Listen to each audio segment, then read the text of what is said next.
Distinguidos hermanos y amigos, una vez más contigo el misionero Núñez Estrella. Bienvenidos a la reflexión de hoy con la Biblia abierta. Para esta ocasión, la soberanía divina y la responsabilidad humana.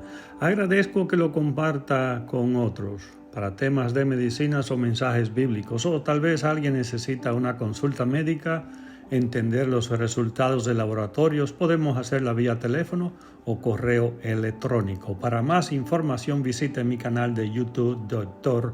Núñez Estrella. Suscríbase y cuando activa la campanita seleccionando todo, cada vez que hay un programa nuevo, le llega automáticamente. Todo para la gloria de Dios. La reflexión bíblica de hoy la encontramos en Romanos capítulo 8, versículos 29 y 30 en pantalla. Porque a los que antes conoció, también los predestinó para que fuesen hechos conformes a la imagen de su Hijo, para que Él sea el primogénito entre muchos hermanos. Y a los que predestinó, a estos también llamó. Y a los que llamó, a estos también justificó. Y a los que justificó, a estos también glorificó. El llamar a la Biblia, a la palabra de Dios, es afirmar que ella es la única y fiel declaración de la revelación de Dios de sí mismo a la humanidad. Dios se revela a sí mismo con el propósito de que su pueblo pueda conocerle, amarle, confiar en Él, servirle y obedecerle como Señor. Cuando afirmamos que Dios es soberano, significamos con ellos que Él está al control del universo y que puede hacer como le place. Al decir esto, sin embargo, sabemos que por cuanto Él es Dios, nunca hará nada malo, injusto o torcido por ello.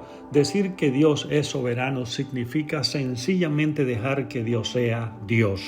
No deberíamos temer a esta verdad ni excusarnos por ella. Es una verdad gloriosa y deberíamos conducirnos a la adoración. En su soberanía, Dios ha decidido escoger a ciertas personas para que le pertenezcan. Pero la misma Biblia que enseña la elección soberana de Dios enseña también la responsabilidad humana. Aunque es cierto que Dios escoge a personas a la salvación, también es cierto que ellos deben escoger ser salvos por una acción especial de la voluntad. No estoy diciendo que Dios es el que te está eligiendo específicamente para salvarte o condenarte. No, esta decisión es personal de cada uno, de cada ser humano. Cuando digo esto, es que Dios en su omnisciencia sabe quién va a ser salvo. La faceta divina de la salvación se da en estas palabras: todo lo que el Padre me da, vendrá a mí. Y la faceta humana se ve en estas palabras: y al que a mí viene, de ningún modo le echaré fuera. Como creyentes, nos regocijamos de que Dios nos escogió en Cristo antes de la fundación del mundo, pero creemos con la misma certeza que todo el que quiera puede tomar gratuitamente del agua de la vida. Moody ilustró así estas dos verdades. Cuando llegamos a la puerta de la salvación, vemos arriba la invitación. Todo el que quiera puede entrar. Esto Moody lo ilustró así. Cuando traspasamos la puerta, miramos atrás y vemos las palabras: escogido según la presciencia de Dios sobre la puerta. Así la verdad de la responsabilidad humana se enfrenta a las personas al acudir a la puerta de la salvación. La verdad de la elección soberana es una verdad de familia para los que ya han entrado. ¿Cómo puede Dios escoger a personas para que le pertenezcan y a la vez hacer una oferta genuina de salvación a todos en todo lugar? Bueno, ¿cómo podemos conciliar estas dos verdades? La realidad es que no podemos. Para la mente humana están en conflicto, pero la Biblia enseña ambas doctrinas y por ello debemos creerlas, satisfechos con saber que dificultad reside en nuestras mentes, no en la de Dios. Y estas verdades gemelas son como dos líneas paralelas que se encuentran solo en el infinito. Algunos han intentado conciliar la elección soberana y la responsabilidad humana diciendo que Dios conoció anticipadamente los que confiarían en el Salvador y que estos son los que Él escogió para ser salvos. Esto lo basan en este pasaje leído de Romanos 8, en estos dos versículos: a lo que de antemano conoció, también los predestinó.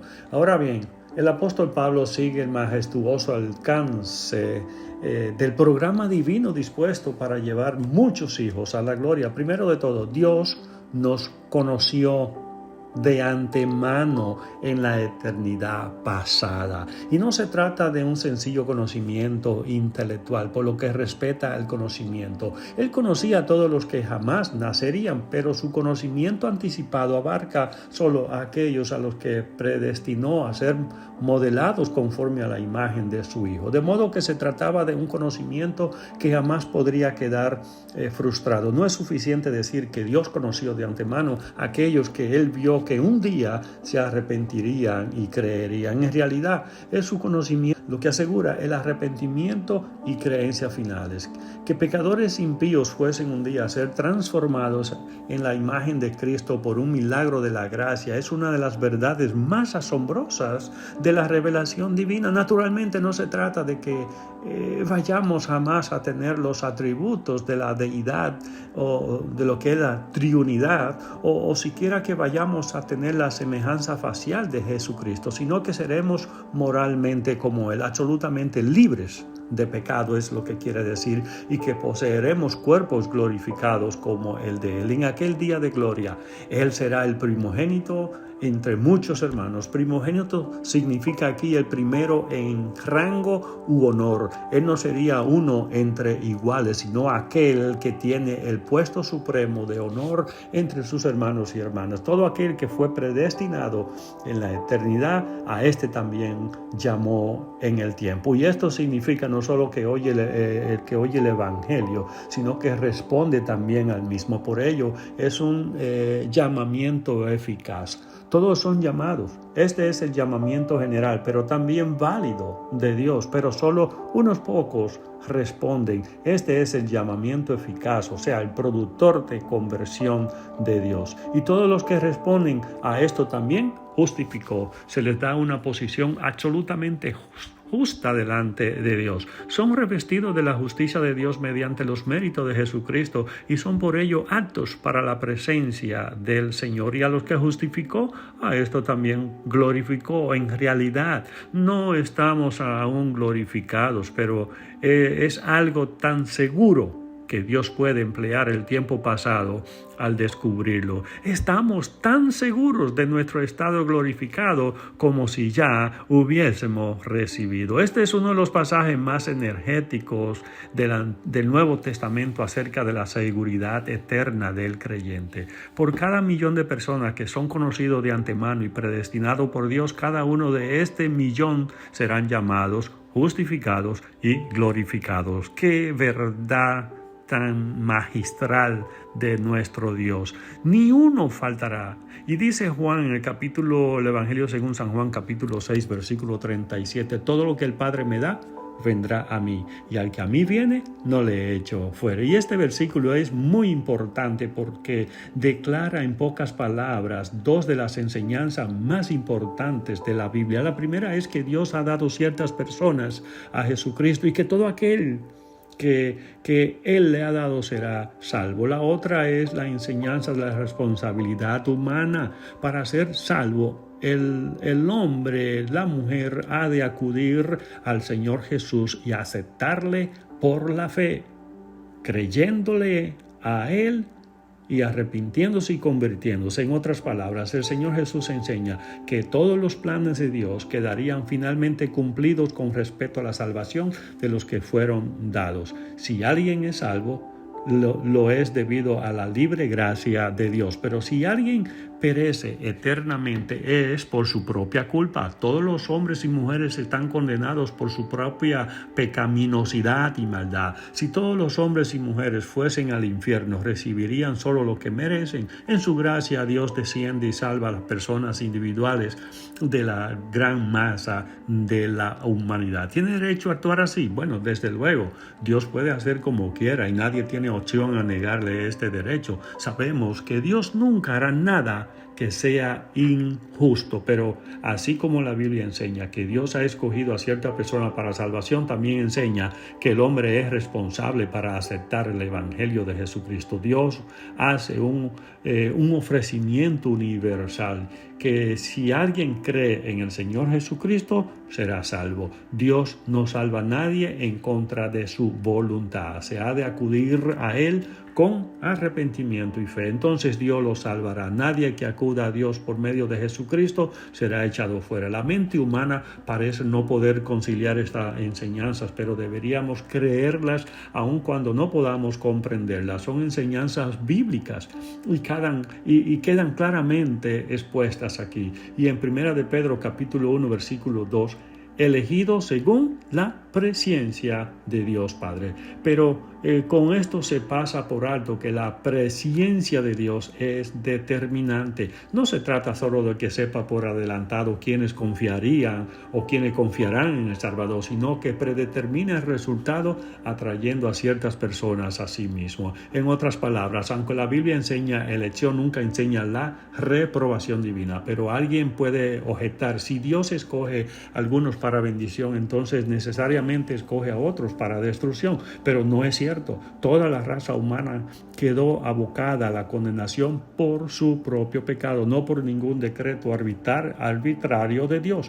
Si Dios dejase que todos fuesen al infierno, y podría haberlo hecho, cada uno estaría recibiendo precisamente lo que merece. La cuestión es, ¿tiene derecho el Señor soberano a descender y seleccionar a un puñado de personas, por otra parte condenadas, para que sean la esposa de su Hijo? La respuesta naturalmente es que tiene todo derecho, de modo que todo se reduce a esto. Si alguien se pierde, se debe a su propio pecado y rebelión. Si alguien se salva, es debido a la soberana gracia electiva de Dios. Para aquel que es salvo, el tema de la elección soberana de Dios debería ser causa de una maravilla incesante.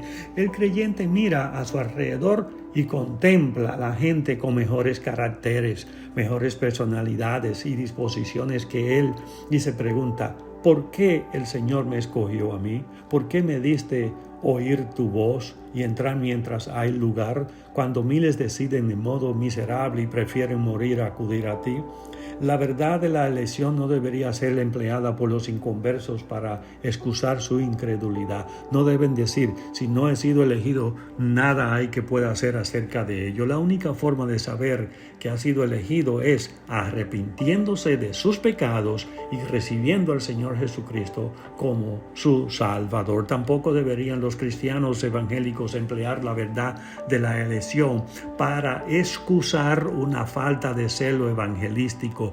No debemos decir, si están elegidos, serán salvos de todas maneras. Solo Dios sabe la identidad de los escogidos. A nosotros se nos ha ordenado predicar el Evangelio a todo el mundo, porque la oferta de la salvación es una invitación genuina para todos. La gente rechaza el Evangelio debido a la dureza de su corazón, de su mente, no debido a que la invitación universal de Dios sea insincera. Hay dos peligros que deben evitarse con respecto a esta cuestión. El primero es el de sostener solo un aspecto de la realidad. Por ejemplo, creer en la elección soberana de Dios y negar que el hombre tenga ninguna elección responsable en relación con su salvación.